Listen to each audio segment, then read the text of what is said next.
Yo, yo, yo, yo, what up with it? Hey, this is Dr. D, your host of Dr. D's Takes. Thanks for joining me, where today we will be discussing your Oklahoma City Thunder versus the Spurs, a Western Conference preview. So welcome again. I definitely appreciate you guys taking the time to join me here. I've appreciated the support that I've gotten so far. And please remember to like, share, and subscribe if you're enjoying this content. So with that being said, let's jump into the content. Class is about to start. So check it out. We've reached an exciting time here. I think everybody's been really looking forward to this Oklahoma City and San Antonio Spurs matchup. This has been a long time coming. And, so here's my deal. While I admit that I bleed Thunder blue, I do. At the same token, I'm able to have a conversation where I'm not going to just do content and glaze my favorite team. My team is not perfect. And best believe if OKC does something I don't like, I'm going to call them out on it. If the Spurs do something that's good, I'm going to give them their props for it. So, even for those of you who may not be Oklahoma City fans, hopefully you can, join and enjoy this content from a person who will be as neutral as possible. Right? So with that being said, let's just jump right into it. Now, obviously, there's another game tonight, and we got Cleveland, Detroit over on the eastern side that are in their game 7. I would give a prediction, but if I'm wrong, I don't want that to be on air. But if my life depended on it, I think Detroit will win. I don't know, obviously, but I kind of think Detroit might get Cleveland. Detroit seems like they keep coming back from the dead, and so they play really good defense, and good defensive teams typically can be really successful. So that's kind of my guess for the Eastern Conference side, is that I expect Detroit to beat Cleveland tonight. But anyway, let's get back to what we are here to talk about, and that is your Oklahoma City Thunder against the San Antonio Spurs. And of course, that series begins on Monday, May 18th. And when you really think about this matchup, as I was alluding to earlier, this is the matchup that everybody wants to see. It's like the future is now.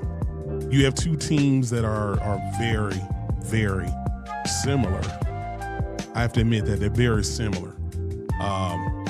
Both teams are very young, well coached, play really good defense, have unicorns at center, athletic guard play. Even though San Antonio obviously is a much older franchise than the Thunder, there's a lot of history. There's a winning tradition that is in place for these teams. And when you really think about it, Shea, who was named MVP today, congratulations, props to Shea, back-to-back MVP. And I'm pretty sure Wemby will be winning some in the future. But those two as leaders of those teams could define the next decade. I think you can anticipate a lot of San Antonio OKC matchups in the Western Conference Finals over the next 8 to 10 years. Because they're both young, they're both loaded, they're both well coached. The winner, I don't see one team running off. I think these boys are gonna be boxing. This thing is gonna go hopefully not back and forth, because I want my team to win, but I'm just saying respectfully, I respect the Spurs. Those boys are tough. And I'm not going into this series just saying I'm guaranteed that we're going to win. I hope we win. I expect to win. But I also know it's not going to be easy. So let's talk about how we got here before we dive into it. So, it's Oklahoma City. A lot of people are saying we had the easy path. Granted, we did play the Suns. They weren't a whole lot of competition. I do think Phoenix probably could have gave us a little more run for our money had Mark Williams played, but at the end of the day, they were not going to beat OKC. And the Lakers, I think we were just toying with the Lakers like a toddler, toying around with a little baby toy or something. I had fun watching that series. I love watching LeBron suffer. The only thing that would have been more fun would have been watching Luka suffer. And I enjoyed watching Reeves suffer because they just do so much whining. So I had a really, really, really good time beating the Lakers. As for San Antonio, when people are saying that OKC had an easy path, man, come on, stop the cap. If you think about it, Spurs, they have had a pretty easy path as well. Portland, they played Portland. I mean, come on. I'm surprised Portland even won a game, but Portland was actually hanging with them for a while. Excuse me, but San Antonio was just too much for them. But I mean, Portland never had a chance to beat San Antonio. And then, of course, San Antonio ran into Minnesota. That came into there, Dante was out for the year. That's a big loss for that team. And then you also had a hobbled Anthony Edwards, who was probably playing at about 50%. So in my opinion, I mean, the two best teams are where they're supposed to be. But we can't sit here and pretend like one team had a tough path to get there. Now, I do believe had Denver beaten Minnesota, that Spurs-Denver series would have been an epic one. And I honestly really wanted to see that. And I went back and forth because, part of me, when the playoffs started, I wanted the easy path. Like, okay, yeah, I kind of hope, we don't have to mess around with the Spurs. I'm going to be real with you. I'm going to keep it 100. I didn't really want to play them. I thought it'd be easier just to go through somebody else. But the more I messed around on Twitter and was going back and forth with fans, these Spurs fans out here, the more I began to want the Spurs. Because I think we need to go ahead and see what time it is. We need to go ahead and box with them right now. So again, I am glad that, the Western Conference the championship series is right where it needs to be. We need to box with those boys and see what time it is. So let's talk about some history here. You hear a lot of times people keep talking about, well, the Spurs won the season series 4-1. But when you really look into that, and these are not excuses, these are facts. Yes, they beat us 4 out of 5. But number one, regular season is regular season. I can assure you this is not the same Thunder team that the Spurs were beating during the regular season. Now, with that being said, the Spurs are not the same team. I believe the Spurs have improved as well. But that last game specifically, the last time they beat us 116-106 on February 4th, I think Oklahoma City, we were coming off a back-to-back. 2 of those games, as a matter of fact, we were coming off back-to-backs that we lost to them. But in that last game, I think we only played 8 players. None of our better players played in that game. Now, I can't remember why, but I do remember, if you look at that box score, I'm surprised they only beat us by 10 because a lot of our guys didn't play in that game, whereas the Spurs played all of their guys. And so a win's a win, but I'm just saying, let's eliminate that one. And, in looking at the other games, like I said, we came off 2 back-to-backs. Not excuses, just facts. But it is what it is. They beat us 4 out of 5, but it doesn't matter. The playoffs is a whole different beast.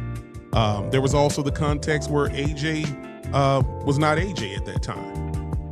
AJ Mitchell is a bona fide monster. And he is something the Spurs are going to have to worry about. He was not hooping like that. Now, granted, Spurs fans will probably say Dylan Harper wasn't hooping like that. Okay, so respect both ways. Okay, but playoffs are going to bring about a whole different intensity, than a regular season game. So let's keep it 100 on that. I mean, at the end of the day, this battle is going to be epic. It's going to come down to the superstar battle. When you think about it, Wemby really gets offended when people tell him that he has this. I'm losing the word that I'm looking for, but basically it's battle with Chet. Because Wemby's kind of like, bro, look, I'm out of his league. You can compare me to Shea. This is me versus Shea, but he gets real offended when people tell him that he has a rivalry personal vendetta with Chet, even though it's very obvious. If you look back at some of the highlights and some of the quotes, Wemby does not like Chet. And that goes all the way back to that under 19 stuff they were doing when Chet won an MVP of the tournament, whatever, so on and so forth. And Wemby's kind of been out for blood when it comes to Chet ever since then. But the real battle does come down to Shea versus Wemby, just as far as leading their teams. Okay? Who is going to play biggest in this series? Now, the fact that Wemby is going to have to sit there and watch Shea get his MVP trophy, my guess is that's probably going to light a little fire under him, you know. But, you know, Shea has the right temperament that Shea's going to play the same regardless of the circumstances. We all know that. The big question is really going to come down to how will the Spurs contain Shea. Now, if you look at the Lakers, they went all in and threw every gimmick defense at OKC that they possibly could. I don't necessarily think the Spurs will need to do that because they have more effective point of attack defenders on their team. And so I really believe, you know, Castle, I expect Castle to be the one that will guard Shea. And I do think Shea's still going to give him that work, but if I'm being real, which I also think Castle's, nobody's going to stop Shea, but Castle can really make Shea work. So, I mean, they have a really good, a good guard that they can put on Shea to at least that will make him work hard so they don't have to double and triple team. Wemby, you know, one thing that I believe that Oklahoma City is going to have to do to be successful is we got to do something to make sure that Wemby can't just camp out in that lane. And that's really why they were able to beat us 4 out of 5 times during the regular season, because our three-point shooting was so porous that he was never really threatened to have to come out of the lane.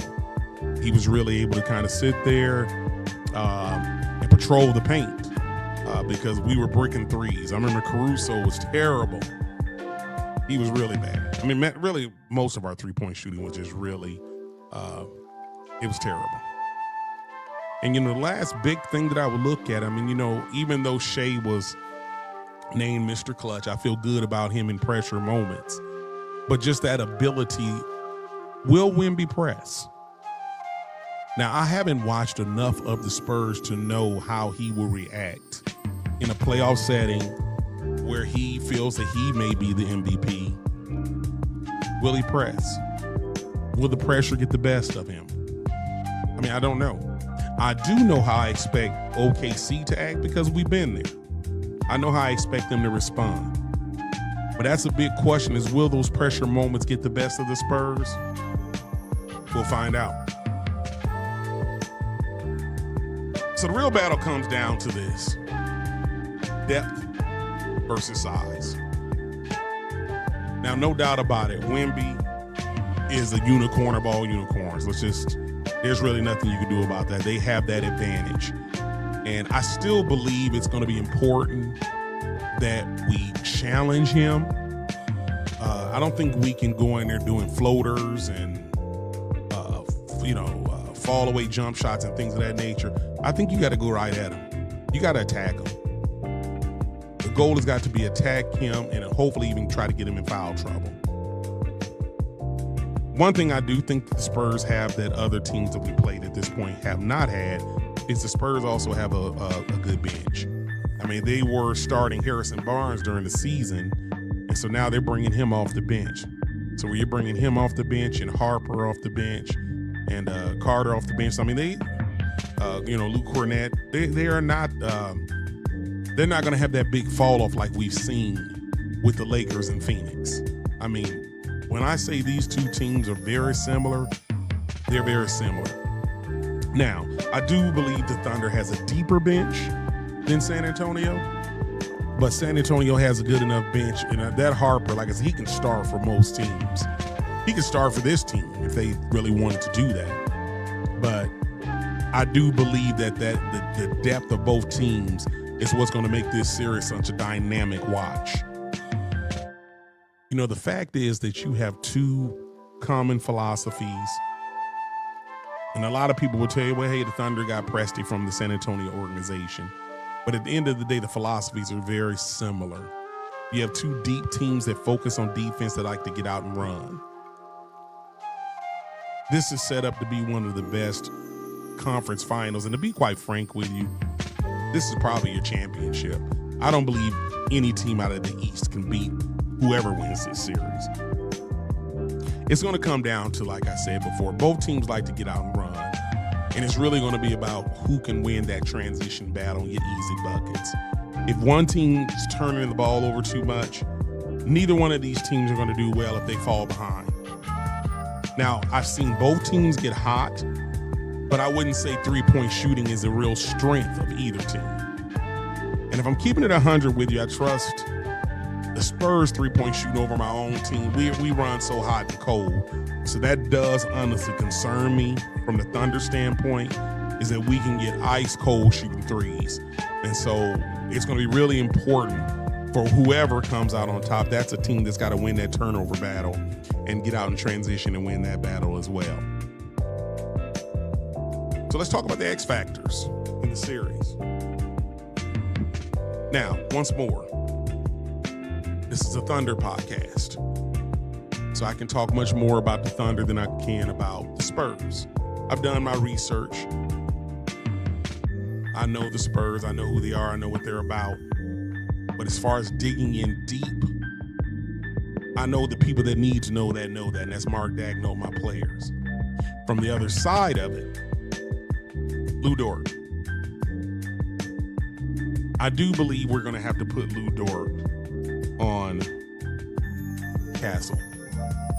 Now, it'll be interesting to see how Mark Daigneault approaches this, because Castle likes to drive the ball. Now, one thing I will give him credit for is he has really gotten a lot better shooting that three-pointer.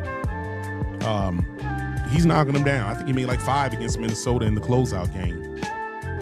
But on the flip side of that, Dort has got to be able to put a body on Castle so that he can't just, drive to the basket at will. But I'm jumping ahead, but Dort's also got to be able to hit enough threes to keep the Spurs honest. That's going to be a critical component of this game, is our defensive players, Lou Dort, Caruso, Cason Wallace. Those guys have got to be able to shoot threes efficiently enough where we can keep them on the floor, because the X factor is really going to be not only Dort, but our defenders, period. We have to be able to play those guys, because San Antonio is very strong at guard.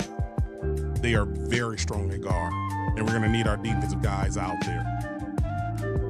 I'm not necessarily sure how much of a role Isaiah Joe and McCain would have in this series. I hope they do, but I'm concerned about their defense against the San Antonio guard. So again, this is really going to be a dynamic back and forth. It's a chess match where I think coach is going to have a huge role to play in this game, as far as knowing when to play who and who to play when. My next X factor is J-Dub. Obviously, he missed the whole last series with a hamstring. And it's really a shame, because against Phoenix, that's the first time I've seen him in a long time. Looked like the fastest, most athletic player on the floor. And it was really a shame when he pulled that hamstring again. He was looking really, really good, explosive. His shot was looking great. And so he is going to be a real X factor in this matchup versus the Spurs. If J-Dub is J-Dub, that is going to go a long way towards Oklahoma City beating San Antonio. Can Oklahoma City beat San Antonio without J-Dub? Yes, I believe so. But it's going to be a whole lot harder if he's still hobbled. That's just keeping it real. Chet. We talked about Chet. I do think that Oklahoma City is equipped more than most teams to handle Wemby. But Chet is really going to have to step up. If I'm keeping it 100 with you, Chet has come up small in our previous games versus the Spurs. But I've seen Chet, as the season progressed, become much more aggressive. And so he's going to have a key role to play as far as spacing the floor and pulling Wemby out of that lane. And that's going to come back again to what Mark Daigneault decides to do with our defensive matchups, because he typically doesn't use Chet on Wemby. They normally don't guard each other. And so it'll be interesting to see how his spacing impacts the way the Spurs are defending the Thunder. That's going to be a piece to really look at. And, of course, the X factor is just like I spoke about earlier. The Spurs actually have good depth on their team as well. When you're coming off the bench with Harrison Barnes, a former starter, Dylan Harper, Luke Cornett, I mean, that second string unit for them is not going to come in and just fall apart. I mean, they got some talent. And so their secondary scoring is going to have a huge role to play. And if they don't play well, our second unit is good enough to run off on them. But if they do what they're capable of doing, this game, or these games have the potential to be back and forth, that these teams are just so evenly matched. I spoke a little bit about this earlier in terms of talking about just the whole chess match. You know, Mitch and Mark. You know, both of these coaches have inherited beautiful situations. Both of these coaches have a focus on defense. And I know I've been seeing that it sounds like Coach Pop has been in Mitch's ear, trying to give him some tips from the old head per se. And so my guess is Popovich is probably at the Spurs practices based on his experience. And you'll see that they're showing Spurs have a lot of, Tim Duncan's been in the crowd, Ginobili, and all these old Spur players have been there trying to kind of, give some influence to the young Spur team. And so my guess is that Pop is kind of giving their coach some tips on how to coach in this. He's not experienced in this situation. So having a Hall of Fame coach in your ear is not a bad thing. This coaching chess match is going to be a bigger part of this series than most people realize. It is my firm belief that this series could be won or lost based on coaching. Which coach is going to be willing to make the proper adjustments, proper rotations, call the right plays, call timeouts at the right times, executing appropriately, defensive schemes, win the zone, win the man-in-man, so on and so forth.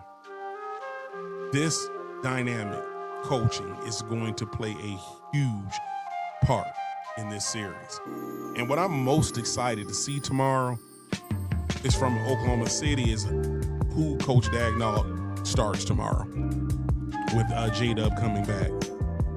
Now, do I expect him probably to go with the same starting lineup he typically does when we're healthy? I do. I know a lot of people have been asking, hey, should A.J. Mitchell be starting? I can't see him doing that. I could be wrong, but we'll see. I'm looking forward to seeing what that matchup would be. Now, if it were me, I would love to see us bring Ihart off the bench and start the game off right away by getting Wemby out of the lane. I'm going Chet, Lou Dort, A.J. Mitchell, J-Dub, and Shea. And I'm going 5 out right away. And there where you got Wemby, he cannot camp out in that lane at all. You got rebounding, you got offense, and you got defense. Do I expect Dagnall to do that? No, I don't. With the Spurs, you pretty much already know who their starting lineup is going to be. They pretty much run the same starting lineup all the time. And so, again, the coaching chess match is going to be dynamic. So, my own X factors, and I've spoken to this several times throughout the broadcast. I firmly believe that Oklahoma City's shooting will define this series. Because when I say the 3D guys must be efficient, San Antonio's strength outside of the unicorn is their guard play. In Vassell, Castle, Fox, and Harper, they are loaded at guard. All of those guys are absolutely phenomenal. I give them their props. We're going to have to be able to play some of our better defensive guards, Lou Dort, Kaysen, Caruso. At least 2 or 3 of those guys got to play a decent amount. And in order to do that, we can't allow the Spurs to cheat off of them because their shooting is not efficient. So if nothing else, I'm hoping during this time off that Oklahoma City has had, I hope those guys have stayed in the lab and working on their threes, because That is a huge X factor for this series, is how will OKC shoot the three. When you look back at the games, we lost 4 out of 5. We talked about that.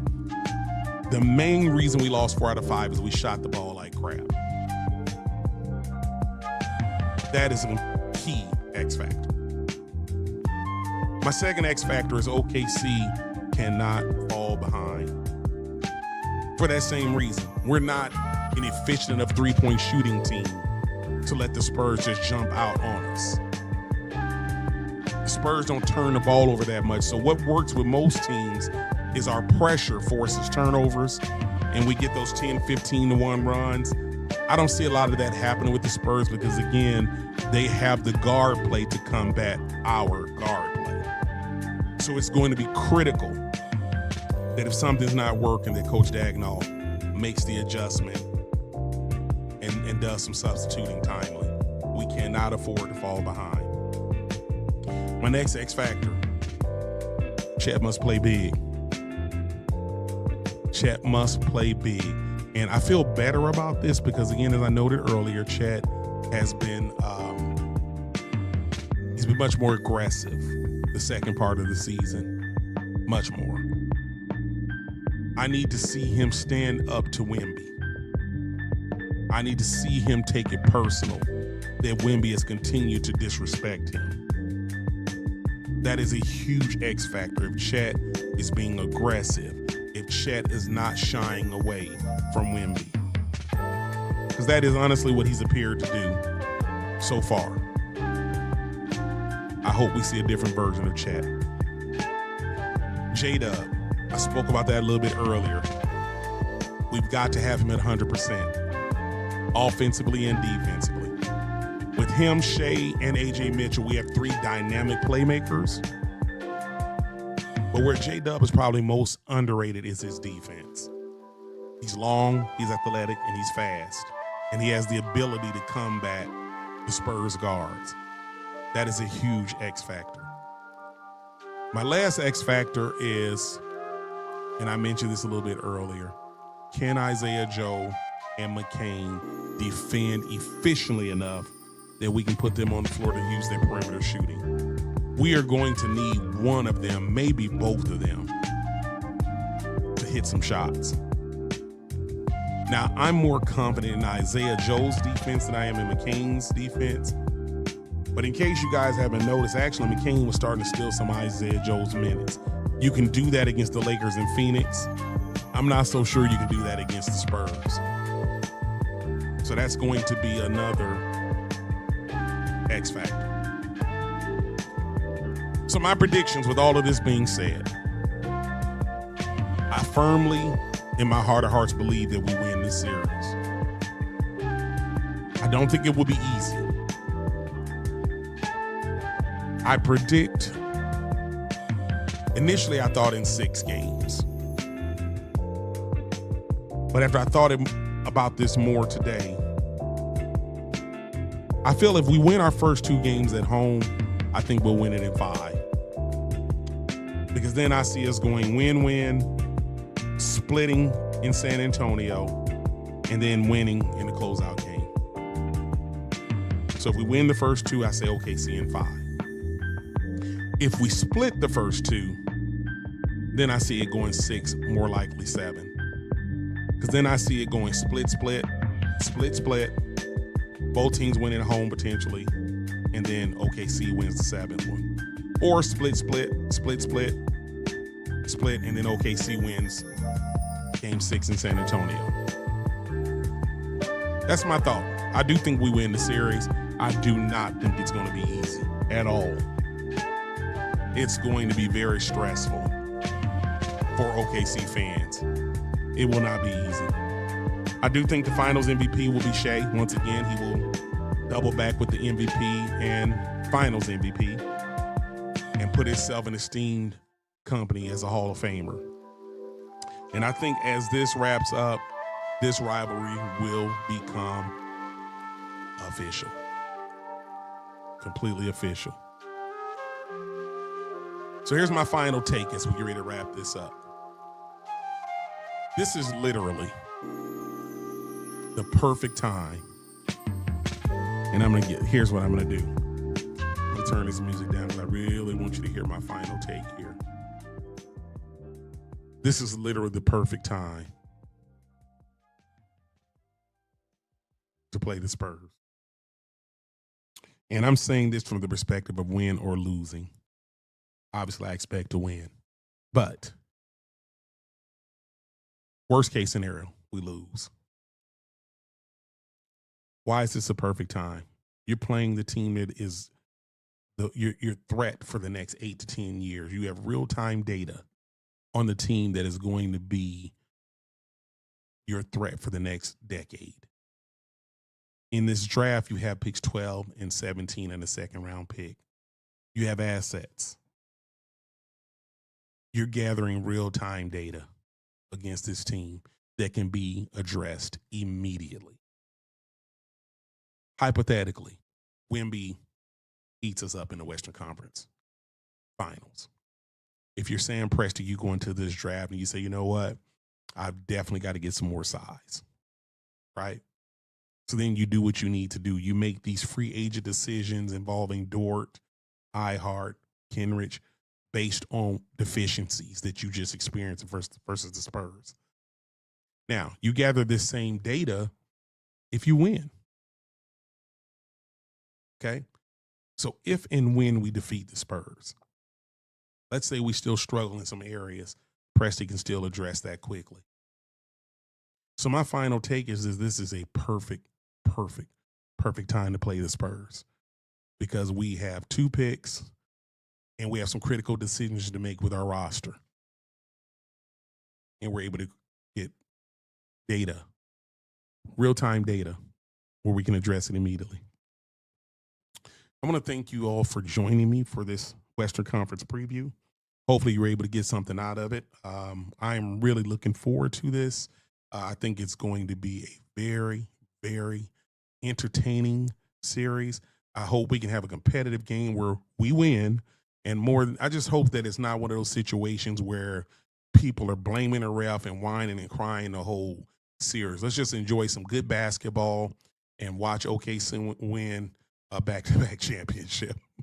So again, please remember to like, share, and subscribe. I want to thank you for joining me on Dr. D's Takes. And let's have a great, my bad, I said welcome. I meant to say thank you for joining me. Like, share, and subscribe. I plan to do some more podcasts for you guys after each game. So please make sure you look and, again, share that information. We'll discuss the series game by game.